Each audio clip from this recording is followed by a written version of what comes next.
I decided to add one more thing.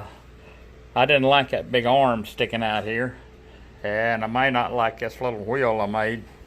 Well, I bought the wheel, but I adapted it for this. It already had the 16 millimeter hole in it. I put that pin in there, drilled a hole and put a pin in, and where it would fit right here and lock up.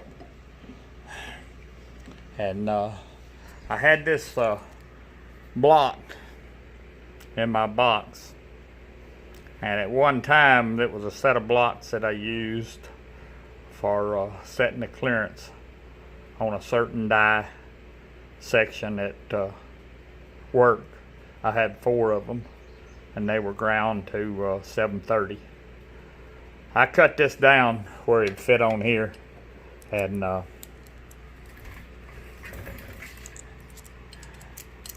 put this screw in here. This is just a little stainless steel keeper that I had. I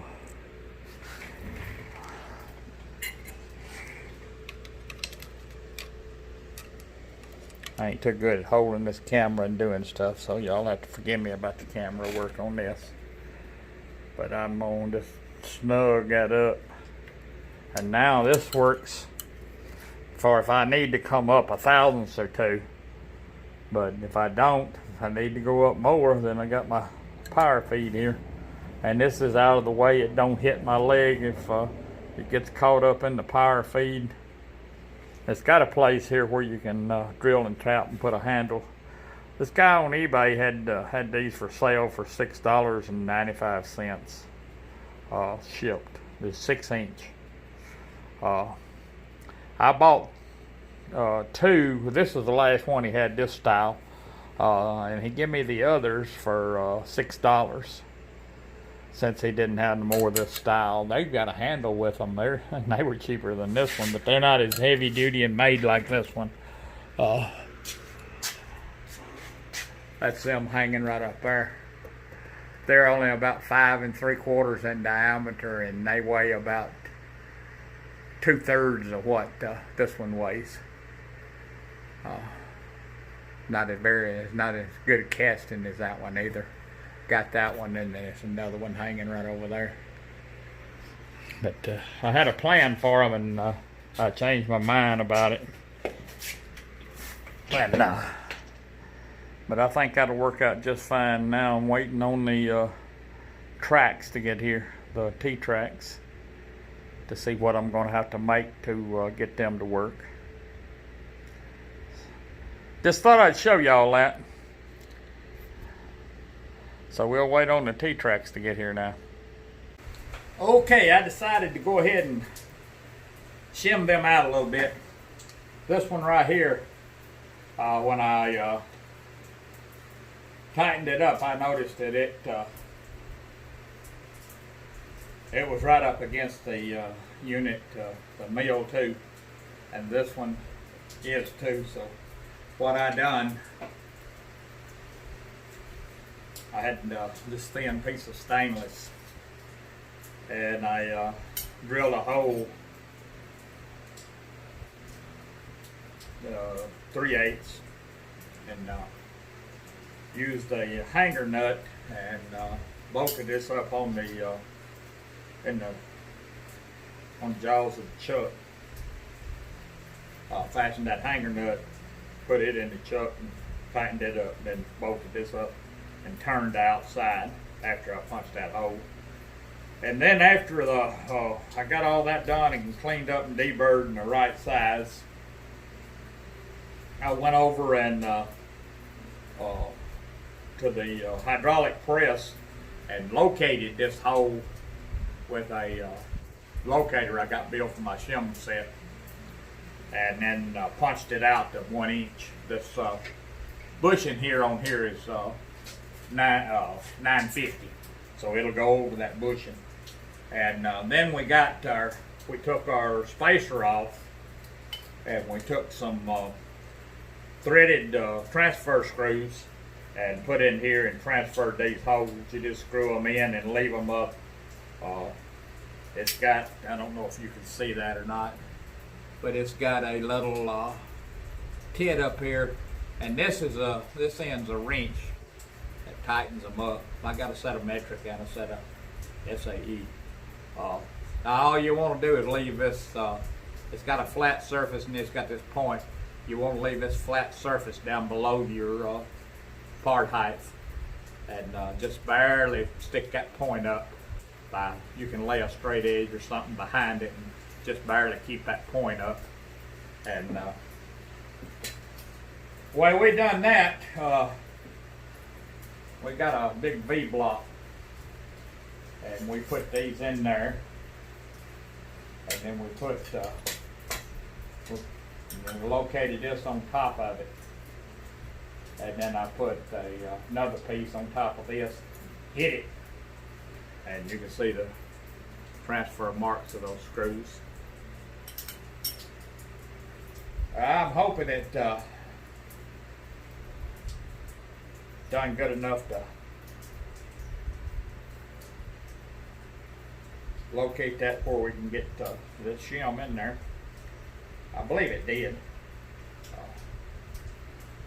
It's just, I don't even know how thick really that is, because it didn't need much. I know it's about 50 thousandths, I guess. 45. And it's just going to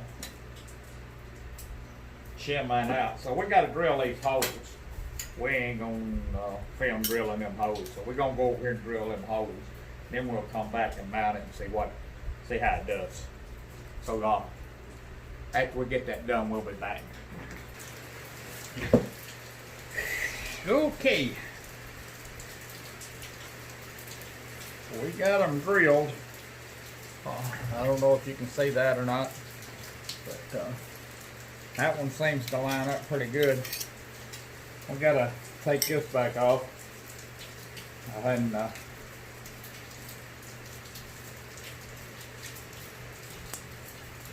I guess I'll have to knock this little pin out. I think you can say which pin am I going to have to knock out. I guess it's going to be this little pin. I've got it knocked out of the knee to do it. And well, that one looks perfect too. Not perfect, but perfect as Ragstill Creek makes it. All right, let's get this put back on here. And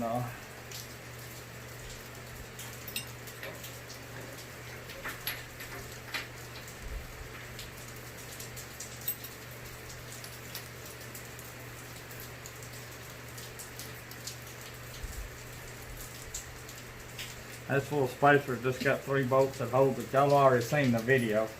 What I'll do, I'll put this back on and put the unit back on, then bring y'all back. Y'all have already seen this go on once or twice, but I'll go ahead and do that and make sure all this lines up. And I'll tell you if it don't, if I had to do something else. But like I said, this was 950. I just went ahead and punched this hole 1 inch, and then I lined these up with a V block over there, and had another block on top of it, and just hit those where those transfer screws would do it. So that being said, I'll bring y'all back, let y'all know if it works out. Well, this shim here, which is 40 thousandths thick, 45, it wouldn't work on the knee. It was still too thin. So I got on the lathe and bored out, turned down a piece of aluminum to fit this, and made it 3/16. That should get it out there a little more maybe. And then I transferred and drilled the holes. So we're gonna put this on there and see if it gives us any clearance. There's the clearance on the Y feed. I've rerun the wire, and I repainted or I didn't repaint it, I just painted the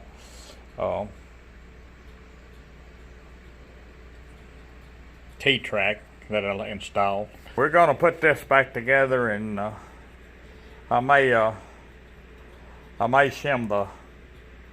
I'll film the shimming of the because we're gonna have to re-shim this whole thing here, as far as the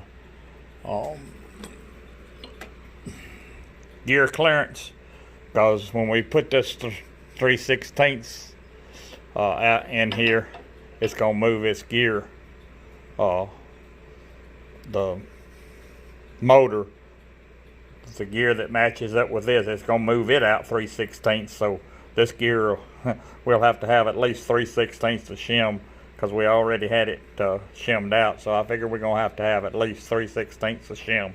May have to make one to get the clearance right on the gears. So that being said, we'll add this shim on here, this one here, and get the motor bolted back up, and then we'll come back. No, before we go too, we had to get 2 longer bolts. Just so happened I found 2. Usually I ain't got nothing this long. I must have ordered them for something, because I got 8 or 9 of them. I usually, if I order bolts, I'll usually order a 25 pack. It ain't no use of just ordering 4 or 5, because you pay 3 times the money for them. And like this, now I don't have to order no bolts, and I've got. Okay, I had to make another piece. You see this lip right here? That is what the shims at this surface here register up against. Well, when I shimmed it out with this shim here, this was about 140 thousandths up inside here. And if I'd have put the shims on instead of registering against this here, they would have been registering up against this roller bearing here. And these roller bearings are just that, just plain old tin formed, and then the roller bearing. If I'd have registered it up against that, it would have bent that bearing and ruined it. So what we done, we made that piece, and it'll the shims now will register up against this little piece that we made.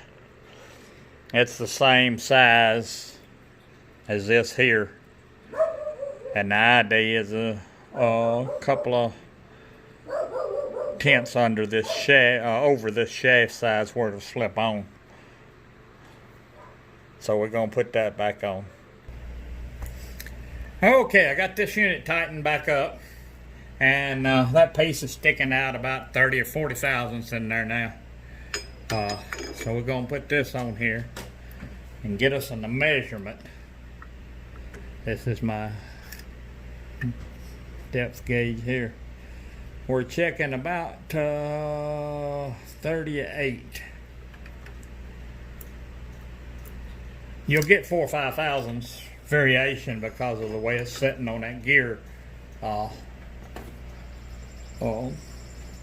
Just according to where you turn it, because it's not sitting flat. So we're gonna put a thick shim on there first. Let's see how thick this is. Just see if it moves any. Well, I had a set of calibers here a while ago. I left them over here next to the lathe. Okay. This one's about 39 thousandths, so it's about a millimeter. We'll put this one on here and see if it changes the location of this gear any.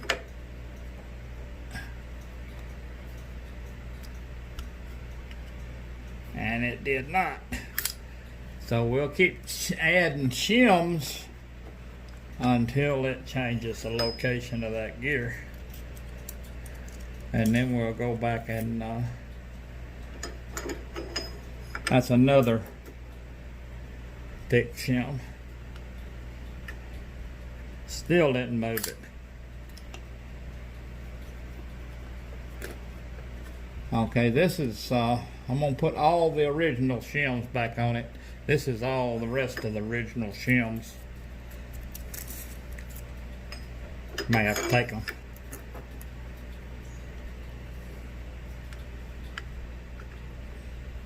Nah, still didn't make it. Okay, we're gonna have to have some more shims. And we got plenty of they. I guess they knew it. This one, the others didn't have this many shims with it. They were smaller shims. You can see the difference in the shim size. This is the one that goes in the knee, and this is the one that goes in the X and Y feeds. So we'll put another. See if we got another thick one here. Yeah, here's another 1 millimeter shim, 39 thousandths. Let's put that one on. Yeah, I think that moved it because I didn't ain't the grinding now. Yeah. See that? Can you see that? It's checking about 6 thousandths now. So now I need to do the micros. We'll take that thick one out. We know it didn't move before, so we'll put one in that's oh,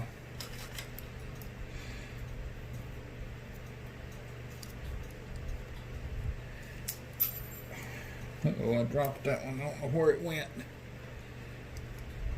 We'll put one in that's 12 thousandths. See if it moves any.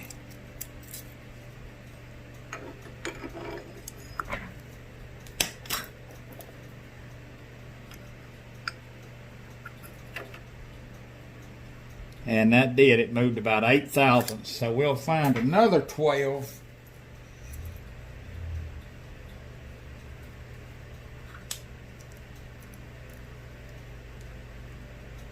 There's another 12 and put it on there.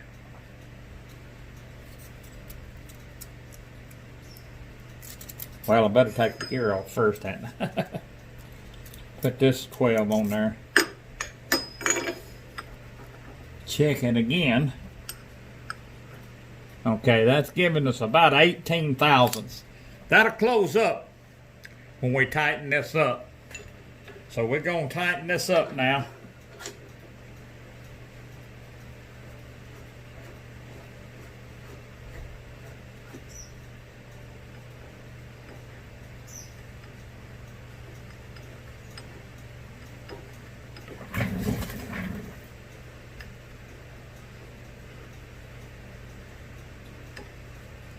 Well, I forgot something.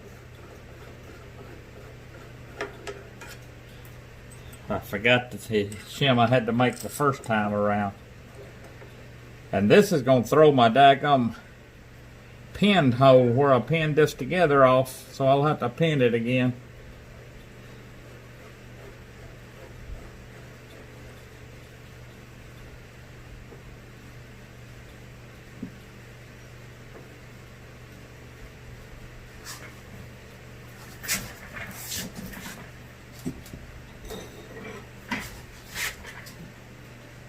There's that shim I dropped.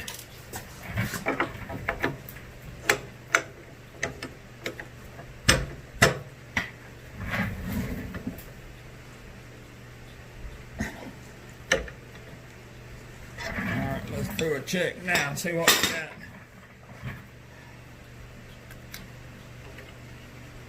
got. Okay, we got 24. So we had 36, so that gives us 12 thousandths of clearance. I think we'll stick with that right there. And think that'll be good. I'm pretty sure that See how easy it is to turn. That's pretty good. I don't hear no grinding whatsoever in it. So let's move y'all around. Hold on a minute. Okay, we'll check it and see how it runs.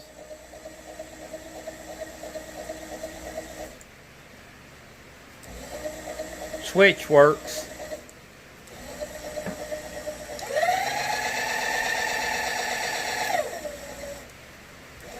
Switch works good. See, now coming down.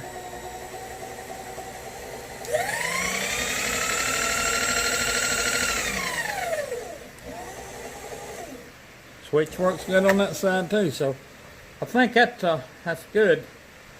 Now I'll take y'all around and show you the clearance we got now. I don't know if y'all can. I don't know if I can show that or not. We got about 1/8 of an inch down in there now. Let me get a. Maybe this flashlight will show it.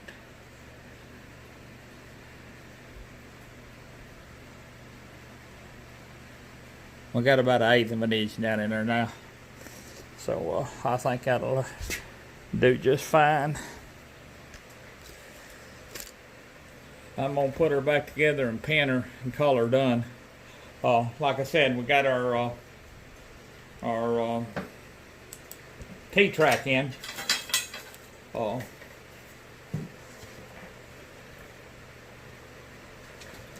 This is the T-track we got in. This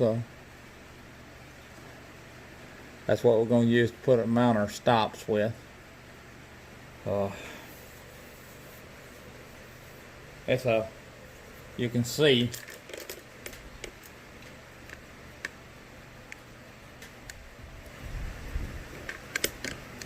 it's quite a bit bigger than this here. Quite a bit. So, but actually, you know, this, I looked up and seen what I give for that. I got 2 36-inch pieces of that for $1 less than I got these. I think these are, well, 800 millimeter, 30 inches, what? 800 millimeter disc. But only thing about these is I'll have to make some stops. Here's the stops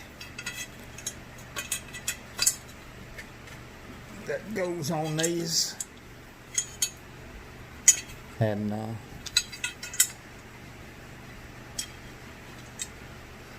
you can see it don't. I might could mill them and make them work, but nah, I don't know.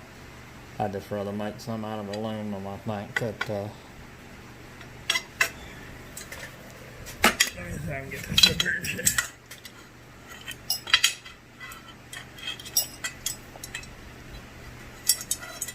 I can't hold that up there and do that. But this piece here, it is it's only about 1/8 of an inch wider than the slot. The whole thing is about 1/8 of an inch wider than this slot right here at the top where it goes. And I don't think I'd have enough meat to just collapse that plastic.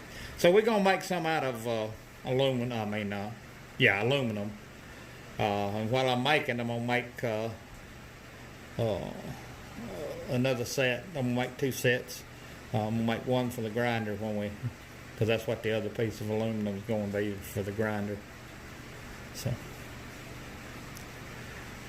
So this will be done. We ain't gonna show the pinning. We pinned it before. We'll just drill another little 1/8 hole and use this spring pin.